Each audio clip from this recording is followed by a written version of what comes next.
देखिए, जान बची तो लाखों पाए।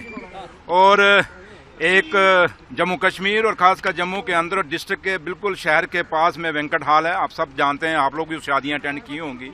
और ये सवाल मैं आप पे छोड़ता हूं कि आप इस हमले को किस तरीके से लेते हो, क्योंकि डॉक्टर साहब के बिल्कुल पीठ पे उसने टिका दिया था। मैं शाबाश देता हूं डॉक्टर साहब के पीएसओ जो हैं, उन लोगों ने अगर वो हाथ, क्योंकि गोली और हाथ उन दोनों का गठा चला जिससे ऊपर चली गई, और छरे मुझे और नासिर साहब को भी लगे उसके जो ऊपर से गर्म गिरते हैं। तो लिहाजा मैं आप जो मीडिया है, मैं आप पे छोड़ता हूं, आप ये इस चीज का फैसला करें कि ये जो हमला हुआ है, क्या जम्मू कश्मीर के सबसे और हिंदुस्तान के सबसे प्रोटेक्टेड आदमी डॉक्टर फारूक अब्दुल्ला साहब के ऊपर हुआ है। इसका पता चला और डॉक्टर फारूक अब्दुल्ला साहब के ऊपर जो हाईली प्रोटेक्टेड है, और former prime minister, former union minister और आपके वो एमपी रहे हैं, उस आदमी पे अगर ये इतना बड़ा हमला हुआ और एक आम ऐसे जैसे आदमी आया और गोली चला के चला गया, ये एक बहुत बड़ा सवाल आज खड़ा कर रहा है।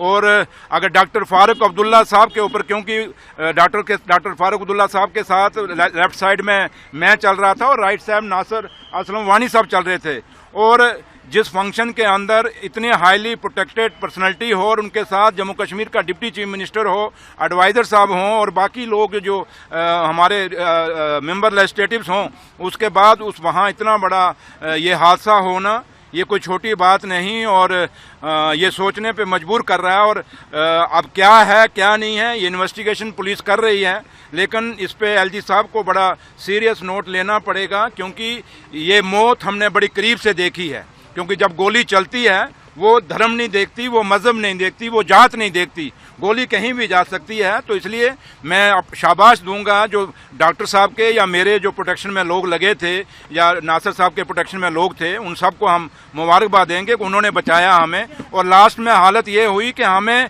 उस बंदे को थाने पहुंचाने के लिए वहां बंदा नहीं था, मेरे पीएस और मेरी गाड़ी वो जाके थाने छोड़ रही है, जबकि उसको किसने लेना चाहिए था।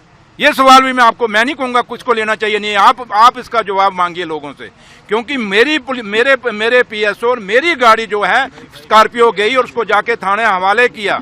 वहां उस बंदे को पकड़ने वाला अगर मैं भी छोड़ देता, क्योंकि डॉक्टर साहब को हमने पहले निकाला, उसके बाद मैं निकला हूं, अगर मैं भी आ जाता तो बंदा कहीं भी भाग सकता था। इसलिए ये बहुत बड़ा हादसा है, ये बहुत बड़ा अटैक था। और ये आज जो हम लोग इलेक्टेड लोग हैं, अगर डॉक्टर साहब पे इतना, डॉक्टर फारूक अब्दुल्ला साहब पे इतना बड़ा हमला हो सकता है, तो आप हिलाएं कि जम्मू कश्मीर की कैबिनेट कैसे मूव करेगी, कैसे चलेगी। अब आप ये सारी बातें जो हैं आप सिक्योरिटी फोर्सेस पूछिए, उनको बोलिए इधर उधर की बात ना कर, बता ये हमला क्यों हुआ।